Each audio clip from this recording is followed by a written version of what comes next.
بسم اللہ الرحمن الرحیم۔ السلام علیکم ورحمۃ اللہ وبرکاتہ۔ بسم اللہ الرحمن الرحیم والصلاة والسلام علی اشرف الانبیاء والمرسلین، اما بعد۔ آج کی اس ویڈیو کے اندر ہم بے صرف کی دو مزید مباحث پڑھیں گے۔ ہماری پہلی بحث کا عنوان ہے مقروض کا قرض خواہ کو اپنے حق لازم کے بدلے قرض ادا کرنا، اور دوسری بحث کا عنوان ہے ملاوٹ شدہ درہم اور دینار کا کیا حکم ہوگا۔ تو قبل اس کے کہ ہم مباحث کو سمجھیں، عبارت پڑھ لیتے ہیں۔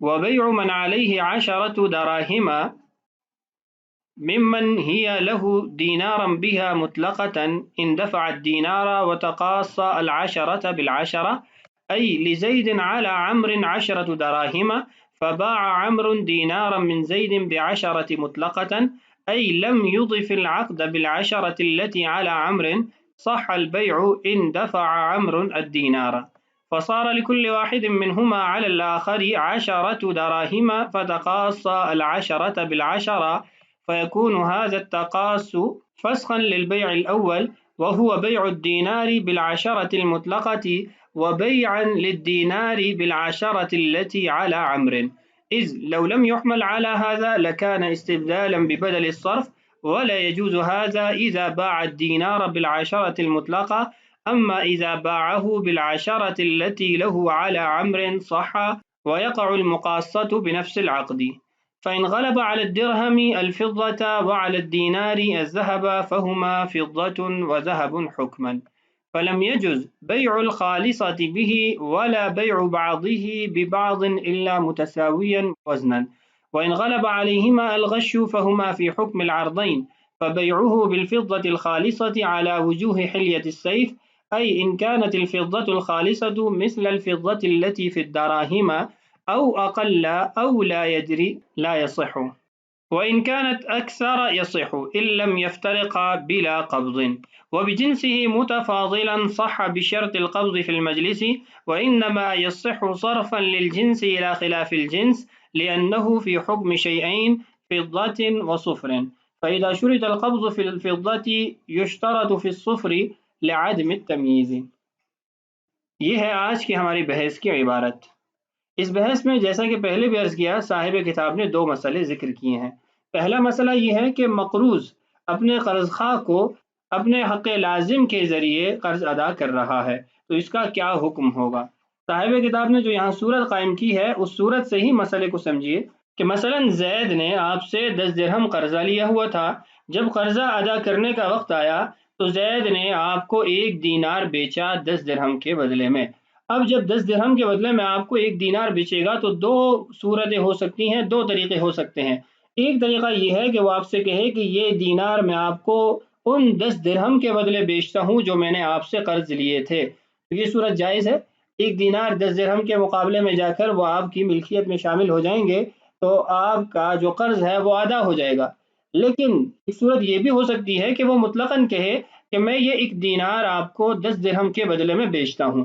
اب وہ دینار آپ نے لے لیا، اب آپ نے اس کے 10 درہم دینے ہیں اور اس نے بھی آپ کے 10 درہم دینے ہیں۔ ہمارا مسلک یہ ہے کہ یہ 10 درہم ان 10 درہم کے مقابلے میں آ جائیں گے تو ایک حق لازم کے ذریعے دوسرا حق لازم ادا ہو جائے گا، اس میں کوئی مشکل نہیں ہے۔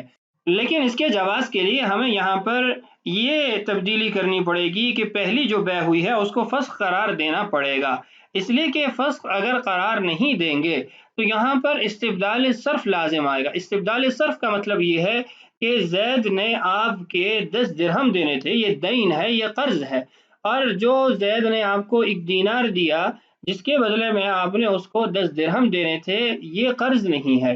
یہاں آپ نے اس کو عین واپس کرنا تھا، اس کا حق لازم بدل واپس کرنا تھا، تو بجائے بدل واپس کرنے کے جو بے صرف کی شرط ہے کہ دونوں بدلین کا تبادلہ ہو اور اس کے بعد دونوں اس کے اوپر قبضہ کر لیں تب جا کے بے صرف درست ہوتی ہے، اب یہاں پر وہ نہیں پائی جائے گی۔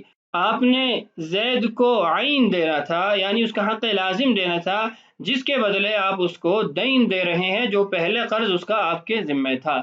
اس لیے ہم یہ کہیں گے کہ یہاں پر بیع کو درست رکھنے کے لیے ہم پہلے معاملے کو فسخ کر دیں گے کہ پہلی بیع گویا ہوئی ہی نہیں ہے، اور یہ جو دینار دیا گیا ہے یہ انہی 10 درہم کے مقابل دیا گیا ہے جو پہلے اس نے آپ سے ادھار لیے تھے۔ اس معاملے کو مقاصہ بھی کہا جاتا ہے، قاصہ یقاس مقاصدن۔ اس کا لغت کے اندر مطلب یہ ہے کسی کے ذمے قرض کو اپنے ذمے واجب قرض کا بدل قرار دے کر حساب چکا دینا، یعنی دونوں قرضوں کا آپس میں خاتمہ کر دینا، دونوں کو ایک دوسرے کا عوض قرار دینا۔ بقیہ جو توضیح اور تصریح ہے وہ انشاءاللہ عبارت پڑھتے ہوئے ہو جائے گی۔ آئیے عبارت کا ترجمہ کرتے ہیں۔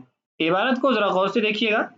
وَبَيْعُ مَنْ عَلَيْهِ عَشَرَةُ دَرَاهِمَ، جس آدمی پر 10 درہم قرض ہے اس کا بیچنا۔ کس سے بیچنا؟ ممن ہی لہو، جس کے یہ دراہم ہیں، یعنی جس نے اس کو یہ دراہم دیے ہیں۔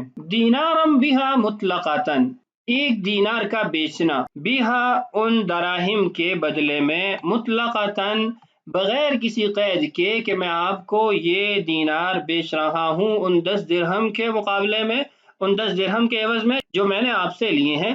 یہ صراحت نہیں ہے، مطلقاً بیچا ہے کہ ایک دینار ہے، آپ کو 10 درہم کا بیچتا ہوں۔ ان دفع الدینار وتقاصى العشرة بالعشرة، اگر وہ دینار حوالے کرتا ہے اور انہوں نے 10 کو 10 کے بدلے میں ختم کر دیا، یعنی 10 کو 10 کے مقابل لا کر عوض قرار دیا۔ متن کی وضاحت دیکھیے۔ لزید علی عمر 10 دراہم، زید کے عمر پر 10 درہم قرض ہے۔ فباع عمر دینارا من زید ب10 مطلقة، عمر نے زید کو ایک دینار بیچا 10 درہم کے بدلے میں، مطلقاً کسی قسم کی قید نہیں لگائی گئی۔ مطلقاً کا کیا مطلب ہے؟ ای لم یضف العقد بالعشرة التي على عمر، مطلقہ کا مطلب یہ ہے کہ اس نے اس عقد کے اندر ان 10 درہم کے جو عوض بن رہے ہیں عمر کے قرض کی طرف نسبت نہیں کی ہے۔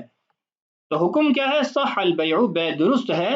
ان دفع عمر الدینار، جب عمر دینار حوالے کرے گا۔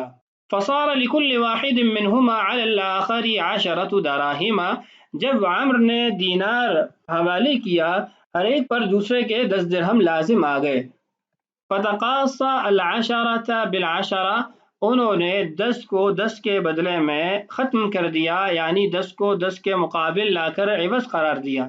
فیکون هذا التقاص فسخا للبیع الاول، یہ جو تقاصہ ہے یعنی 2 حق لازم کا مقابل آ کے ختم ہو جانا، یہ پہلی بے کو فسخ کرے گا۔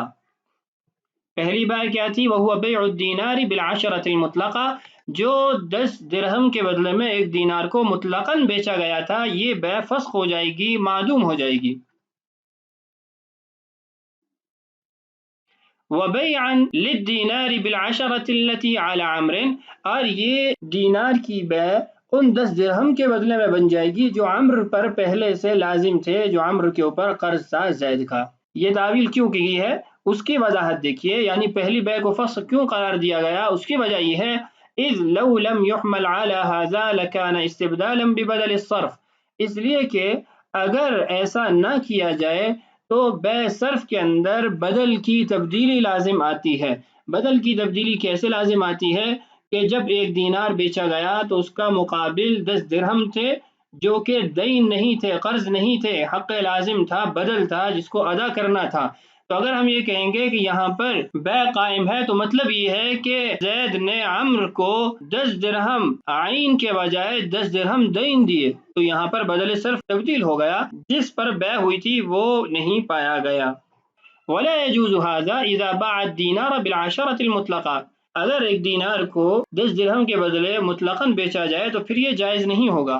اما اذا باعه بالعشرة التي له على عمر صح، البتہ اگر ابتداء بے کے اندر ہی یہ بات ہوتی ہے کہ یہ دینار ان 10 دراہم کے بدلے ہے جو عمر پر قرض ہے، تو یہ درست ہے، اس لیے کہ وہاں پر استبدال صرف نہیں ہے، دینار مبی ہے اور وہ 10 درہم جو پہلے سے عمر نے لے رکھے ہیں وہ ثمن ہے، تو ثمن پر پہلے سے قبضہ موجود ہے اور جو مبی ہے اس پر بھی قبضہ ہو جائے گا۔ وَيَقَعُ الْمُقَاصَّةُ بِنَفْسِ الْعَقْدِ، یہاں پر اسی عقد کے ذریعے یعنی پہلے عقد کے ذریعے ہی مقاصہ واقع ہو جائے گا، ثابت ہو جائے گا، یعنی دونوں حق لازم آپس میں ختم ہو جائیں گے۔ خلاصہ کیا ہوا کہ پہلی صورت کے اندر جس میں بے مطلق ہے وہاں پہلی بے کو فسخ کیا جائے گا اور دوسرے معاملے کو باقی رکھا جائے گا کہ یہ 10 درہم وہی ہیں جو عمر نے پہلے سے زید سے لے رکھے ہیں۔ اور دوسری صورت کے اندر جس میں صراحتاً خرید و فروخت کے وقت وضاحت کی گئی ہے کہ یہ وہ 10 درہم ہے، تو اس کے اندر کسی قسم کے فسخ کی یا تعویل کی ضرورت پیش نہیں آئے گی۔ دوسرا مسئلہ ہے ملاوٹ شدہ درہم اور دینار کا کیا حکم ہے۔ اس میں غلبہ کا اعتبار کیا جائے گا کہ غلبہ کس چیز کا ہے۔ اگر درہم اور دینار کے اندر سونا چاندی کا غلبہ ہے تو یہ سونا چاندی ہے حکماً، اور اگر اس کے اندر ملاوٹ کا غلبہ ہے تو اس صورت کے اندر ہم یہ کہیں گے کہ یہ عرض ہے، اور اس کو بیچنے کی وہی صورت ہوگی جو زیور لگی تلوار کو بیچنے کی صورتیں ہم نے پڑھی ہیں۔ تو پہلی صورت جس میں درہم دینار کے اندر سونا چاندی کا غلبہ ہے تو اس کو برابر برابر بیچا جائے گا، وزناً بیچا جائے گا، اور اگر ہم جنس نہیں ہیں تو اس صورت کے اندر تفاضل سے بیچنا جائز ہوگا، لیکن مجلس کے اندر قبضہ کرنا اس پر شرط ہوگا۔ عبارت پڑھیے، فَإِنْ غَلَبَ عَلَى الدِّرْهَمِ الْفِضَّةُ وَعَلَى الدِّينَارِ الذَّهَبُ، اگر درہم پر چاندی غالب ہے اور دینار پر سونا غالب ہے، فَهُمَا فِضَّةٌ وَذَهَبٌ حُكْمًا، تو وہ چاندی اور سونے کے حکم میں ہوں گے، یعنی درہم چاندی کے حکم میں اور دینار سونے کے حکم میں۔ حکم کیا ہے؟ فَلَمْ يَجُزْ بَيْعُ الْخَالِصَةِ بِهِ، اس کو خالص سونا چاندی سے بیچنا جائز نہیں ہے، وَلَا بَيْعُ بَعْضِهِ بِبَعْضٍ، اور نہ آپس میں ان کا درہم دینار کا بیچنا جائز ہے، متساویاً وزناً، مگر یہ کہ ان کا وزن برابر ہونا چاہیے۔ اگر ایسا درہم دینار جس پر سونا چاندی کا غلبہ ہے اس کو خالص سونا سے بیچا جائے یا پھر آپس میں ان کو بیچا جائے تو اس کے اندر وزن کا اعتبار ہوگا کہ وزن برابر ہونا چاہیے۔ وَإِنْ غَلَبَ عَلَيْهِمَا الْغَشُّ فَهُمَا فِي حُكْمِ الْعَرْضَيْنِ، اگر ان پر کھوٹ پن کا، ملاوٹ کا غلبہ ہے تو یہ عرض کے یعنی ساز و سامان کے حکم میں ہے۔ حکم کیا ہے؟ فَبَيْعُهُ بِالْفِضَّةِ الْخَالِصَةِ، اس کا بیچنا خالص چاندی کے ساتھ، عَلَى وُجُوهِ حِلْيَةِ السَّيْفِ، زیور لگی تلوار کی صورتوں کے مطابق ہوگا۔ آگے اس کی وضاحت لکھیے کہ زیور لگی تلوار کو بیچنے کی جو وجوہات تھیں وہ یہاں کیسے ہوں گی۔ ان كانت الفضة الخالصة مثل الفضة التي في الدراهم او اقل او لا يدري لا يصح، اگر خالص چاندی وہ درہم کے اندر موجودہ چاندی کے برابر ہے یا اس سے کم ہے یا اس کا وزن معلوم نہیں ہے تو یہ بیع درست نہیں ہوگی، اس لیے کہ پہلی دو صورتوں میں جب برابر ہوگی یا کم ہوگی اس کے اندر نفس ربا لازم آئے گا، اور جس صورت کے اندر علم نہیں ہے اس میں شبہ ربا لازم آئے گا، اور ربا کے باب کے اندر شبہ بھی حقیقت کے ساتھ جوڑا جاتا ہے۔ وَإِنْ كَانَتْ أَكْثَرَ يَصِحُّ إِن لَمْ يَفْتَرِقَا بِلَا قَبْضٍ، اور اگر خالص چاندی وہ زائد ہے درہم کے اندر موجودہ چاندی سے تو پھر بیع درست ہے، اس لیے کہ چاندی چاندی کے بدلے میں ہو جائے گی اور جو زائد چاندی ہوگی وہ مبیع کے بقیہ حصے کے مقابلے میں ہوگی، لیکن شرط یہ ہے إِن لَمْ يَفْتَرِقَا بِلَا قَبْضٍ، بغیر قبضے کے یہاں پر بھی وہ جدا نہیں ہو سکتے، اس لیے کہ چاندی کا وجود وہ اس بات کا تقاضا کرتا ہے، یہاں پر بھی بدلین پر قبضہ مجلس میں ہونا چاہیے۔ اس کے بعد ہے کہ اگر درہم دینار کے اندر ملاوٹ غالب ہے تو ان کو اگر آپس میں بیچا جائے تو کیا حکم ہے؟ کہہ رہے ہیں وَبِجِنْسِهِ مُتَفَاضِلًا صَحَّ بِشَرْطِ الْقَبْضِ فِي الْمَجْلِسِ، اگر ایسے درہم دینار کو آپس میں بیچا جائے جن پر ملاوٹ غالب ہے تو وہاں پر تفاضل تو جائز ہے، ان کے اندر کمی بیشی تو کی جا سکتی ہے، لیکن قبضہ مجلس کے اندر ہونا چاہیے۔ وَإِنَّمَا يَصِحُّ صَرْفًا لِلْجِنْسِ إِلَى خِلَافِ الْجِنْسِ، اس لیے درست ہوگا کہ ہم جنس کو خلاف جنس کا عوض قرار دیں گے، لِأَنَّهُ فِي حُكْمِ شَيْئَيْنِ فِضَّةٍ وَصُفْرٍ، اس لیے کہ جس درہم پر ملاوٹ کا غلبہ ہے وہ دو چیزوں سے مرکب ہے، اس میں دو چیزیں پائی جا رہی ہیں، چاندی اور پیتل۔ تو چاندی تو ثمن خلقی ہے، اس کے اندر بیع صرف کے احکام جاری ہوں گے، لیکن پیتل پر بیع صرف کے احکام جاری نہیں ہوتے، تو ہم ایک درہم کی ملاوٹ کو دوسرے درہم کی چاندی کے مقابل میں لائیں گے اور اسی درہم کی چاندی کو دوسرے درہم کی ملاوٹ کے مقابلے میں لائیں گے تو یہ بیع جائز ہو جائے گی۔ فَإِذَا شُرِطَ الْقَبْضُ فِي الْفِضَّةِ يُشْتَرَطُ فِي الصُّفْرِ لِعَدْمِ التَّمْيِيزِ، یہاں پھر سوال یہ پیدا ہوتا ہے کہ پھر چاندی کے اندر کیوں قبضہ مجلس کے اندر شرط ہے؟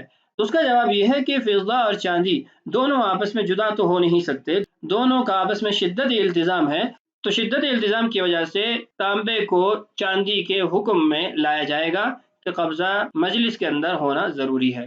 تو آج کی اس ویڈیو میں بھی ہم نے دو مباحث پڑھ لی ہیں۔ اللہ تعالیٰ سے دعا ہے اللہ تعالیٰ ہمارے لیے اسباق کی تکمیل آسان فرمائے، اللہ تعالیٰ ہمیں دین کی فقاہت نصیب فرمائے۔ السلام علیکم ورحمۃ اللہ وبرکاتہ۔